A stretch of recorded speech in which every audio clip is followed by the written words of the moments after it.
Bonjour à toutes et à tous. Je m'appelle Elodie Ménessier et je suis conseillère en aromathérapie. J'ai créé mon cabinet de conseil appelé Aromathérapie et je m'occupe surtout de problématiques comme le stress, l'anxiété, les troubles du sommeil, le burn-out ou encore la concentration et le manque de confiance en soi. Je vais vous parler d'une huile essentielle que j'apprécie énormément, l'huile essentielle d'ylang-ylang, de son nom latin Cananga odorata. Le chémotype, aussi appelé CT, est composé d'acétate de benzyle, d'acétate de géranyle, de linalol et de farnésène principalement. L'ylang-ylang, c'est l'huile essentielle du lâcher-prise par excellence, et nous allons en parler dans quelques secondes après le générique.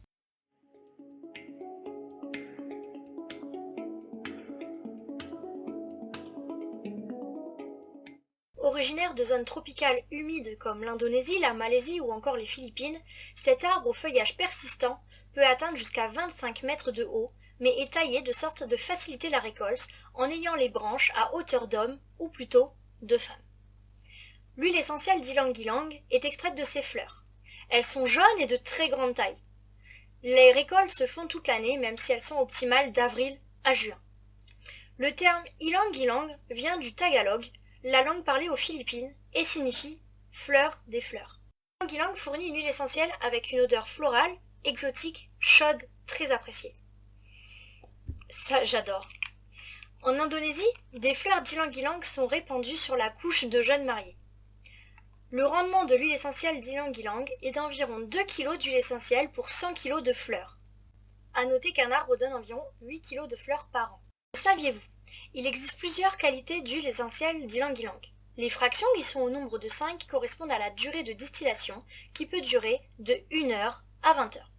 Pour 1 heure de distillation, on va l'appeler la fraction extra. Pour 1 heure à 3 heures de distillation, on va l'appeler la fraction 1. Pour 3 heures à 9 heures, on va l'appeler la fraction 2. Pour 9 heures à 10 heures, la fraction 3. Et enfin, pour 10 heures à 20 heures, on va l'appeler la fraction complète ou totum. Les fractions extra et 1, les plus odorantes, sont utilisées en parfumerie.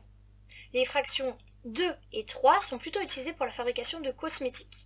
Et enfin, la complète, qui est un mélange de toutes les fractions et qui rassemble toutes les molécules de la plante, sert en aromathérapie. Les flacons ou les étuis, vous trouverez l'information, par exemple ici sur ce flacon, il y a écrit « Distillation complète ». L'huile essentielle d'ylang-ylang a une fragrance très puissante, au point qu'elle peut effacer les autres que l'on mélangerait avec. Elle sera donc à éviter si vous n'appréciez pas sa forte odeur. En diffusion, elle se dilue très bien avec une essence de citron, Citrus limonum en latin, et je dis bien essence puisque c'est une expression à froid et donc je n'ai pas le droit de dire huile essentielle pour tout ce qui est essence d'agrumes. A noter que les conseils prodigués dans la suite de la vidéo sont une proposition d'accompagnement qui ne se substitue en aucun cas à un avis médical. Les techniques naturopathiques, dont l'aromathérapie, ne sont ni des pratiques médicales, ni une idéologie, mais des pratiques s'inscrivant prioritairement dans le domaine du bien-être, de la prévention et de l'accompagnement. Cette huile essentielle est utile pour les femmes en cas d'asthénie sexuelle ainsi que chez les hommes en cas d'impuissance.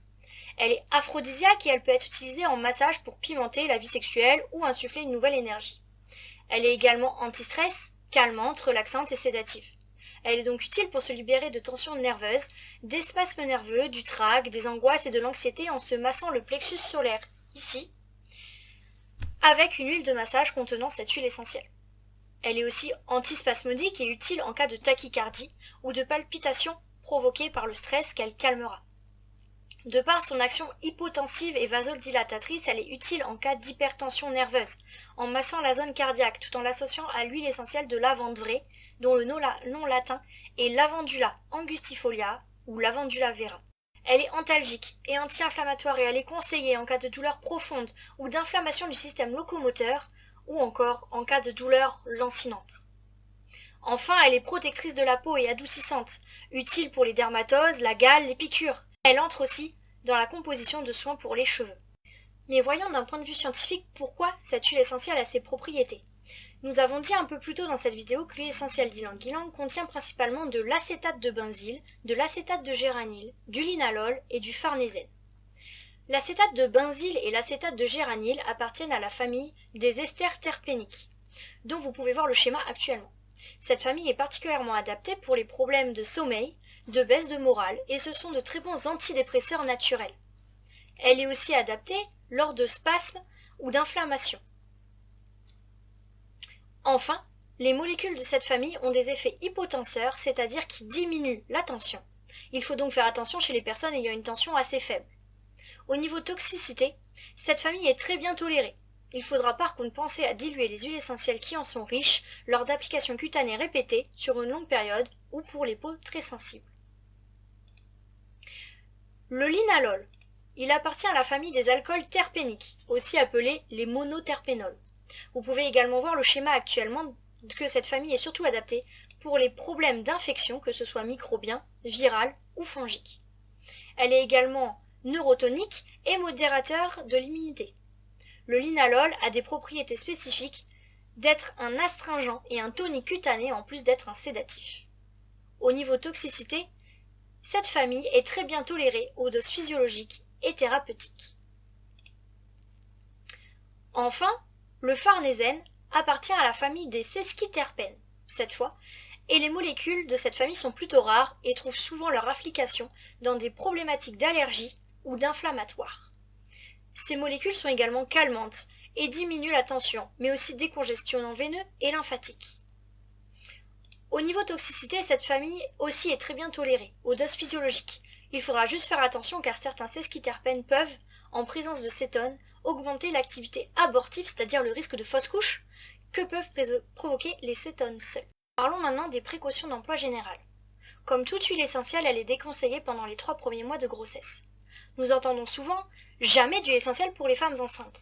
Cette phrase se doit réellement d'être nuancée, et si un usage inapproprié de l'aromathérapie peut certes se révéler dangereux pendant la grossesse, une fois toutes les précautions spécifiques intégrées, il est possible d'accompagner les femmes enceintes à compter de leur 4e mois de grossesse. La grossesse est une période riche en émotions, où l'on doit plus que jamais prendre soin de sa santé, de son moral et de son bien-être général. Les huiles essentielles sont donc d'une aide précieuse. L'huile essentielle d'ylang-ylang complète sera utilisable dès le 4e mois de grossesse. Jamais par la voie orale chez la femme enceinte et ne jamais masser la ceinture abdominale. Cette huile essentielle sera aussi utilisable chez l'enfant à partir de 3 ans. De la même manière, de notoriété publique et dans les milieux avertis, les huiles essentielles sont généralement décriées chez l'enfant. Il existe pourtant de nombreuses utilisations d'huile essentielle possibles pour les enfants qui donnent d'excellents résultats, à condition toutefois de respecter scrupuleusement les indications et les doses conseillées, exactement comme pour la femme enceinte ou allaitante. Jamais par voie orale avant les 10 ans de l'enfant, pas de bain aromatique avant les 6 ans de l'enfant, il vaut mieux utiliser des hydrolats quand il est plus jeune, etc. Elle peut s'utiliser chez l'enfant à partir de 3 ans et pour la voie cutanée, il faudra alors diviser les quantités en huile essentielle par 3 jusqu'à 6 ans, puis par 2 jusqu'à 15 ans. Et ensuite, on utilisera les quantités prévues pour l'adulte. Vous pourrez trouver plusieurs articles sur les précautions d'emploi particulières pour l'utilisation d'huile essentielle chez les femmes enceintes ou allaitantes et chez les bébés et les enfants sur mon blog Aromathérapie. Je vous mets le lien que vous trouverez en description de la vidéo. Cette huile essentielle étant hypotensive, c'est-à-dire qui diminue la tension, on va faire attention à ceux qui ont justement une tension basse. Elle sera également rarement utilisée chez les enfants à cause de cela, même si cela reste possible ponctuellement ou si vous en utilisez pour vous et que vos enfants le respirent sur vous. Pour le reste, cette huile essentielle est extrêmement bien tolérée pour toute la famille en suivant les conseils d'utilisation. Et justement, parlons-en des conseils d'utilisation, parce que c'est quand même ce qu'on attend à la base. Elle peut être appliquée sur la peau, par voie cutanée donc, en la diluant dans une huile végétale la plupart du temps. Par exemple en huile de massage relaxante et aphrodisiaque. Ça va être pour les adultes et les enfants à partir de 15 ans, pour les femmes enceintes à partir du 4e mois de grossesse ou pour les femmes allaitantes. Cette huile essentielle s'utilise à maximum 20% dans un mélange, ce qui donne de mettre environ 10 à 20 gouttes d'huile essentielle d'ylang-ylang diluée dans 5 ml, c'est-à-dire dans une cuillère à café d'huile végétale quelconque, je vous conseillerais plutôt d'amande douce. Vous allez l'appliquer sur le bas du dos et le bas-ventre. Attention, chez la femme enceinte, on évitera toujours le bas-ventre, toujours. Et on se contentera donc du bas du dos. Un massage plus complet du corps peut aussi être réalisé après avoir massé le bas du dos. Pour rappel, si on veut utiliser ce massage apaisant pour un enfant à partir de 3 ans, il faudra alors diviser par 3 la quantité, donc 3 à 6 gouttes d'huile essentielle d'ylang-ylang. Et pour un enfant à partir de 6 ans, il faudra diviser par 2 la quantité, donc 5 à 10 gouttes d'huile essentielle d'ylang-ylang, toujours dans une cuillère à café d'huile végétale d'amande douce.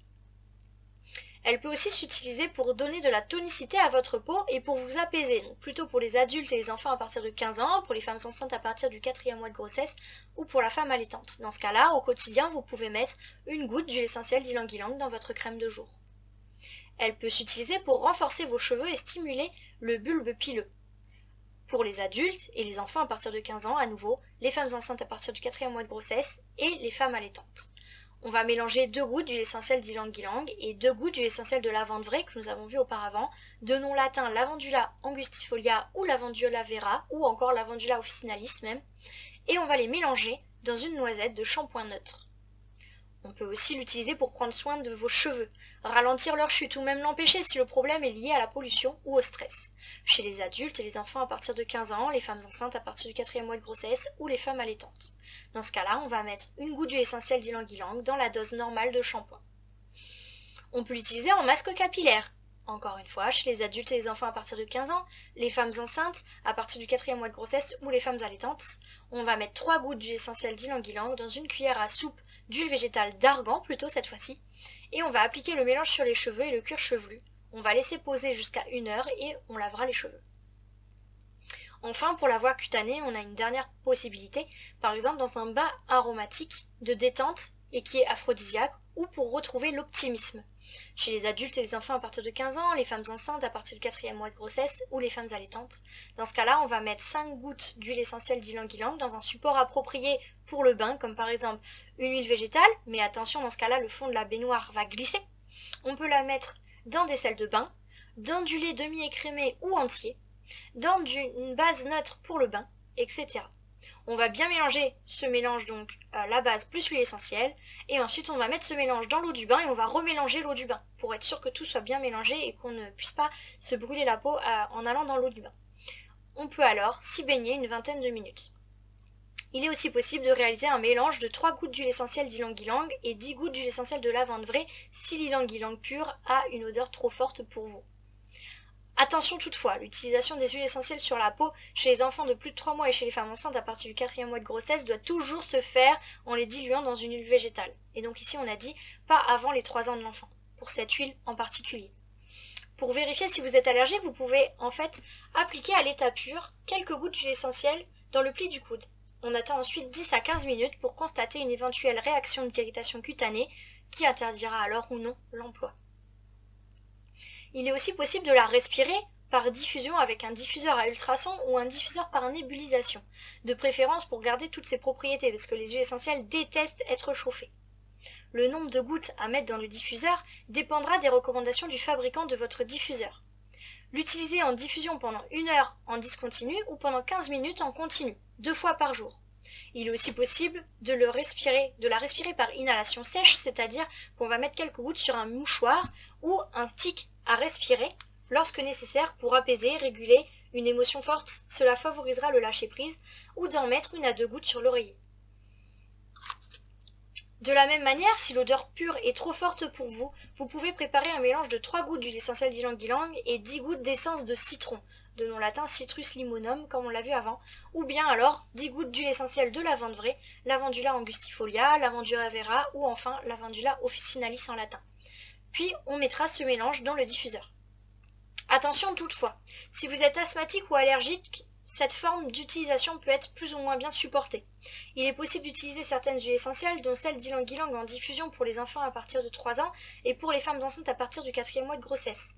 Néanmoins, on ne le fait jamais pendant qu'un enfant dort ou dans un espace fermé en sa présence. Et on le fait seulement 5 minutes par heure pour un enfant au lieu de 15 minutes pour les adultes. Et vraiment quand l'enfant n'est pas dans la pièce. On le remettra dans la pièce une fois qu'on a fait les 5 minutes de diffusion. Voilà pour les diverses utilisations. Si vous souhaitez un accompagnement individualisé, le cabinet ouvre très bientôt ses portes, en présentiel dans le sud-ouest de la France ainsi qu'à distance par téléconsultation. Je vous mets le lien de mes réseaux sociaux en description, ainsi que celui du site internet si cela vous intéresse. Je vous souhaite à tous une très belle journée et je termine cette vidéo avec mes sources qui seront également mises en description de la vidéo. À très vite!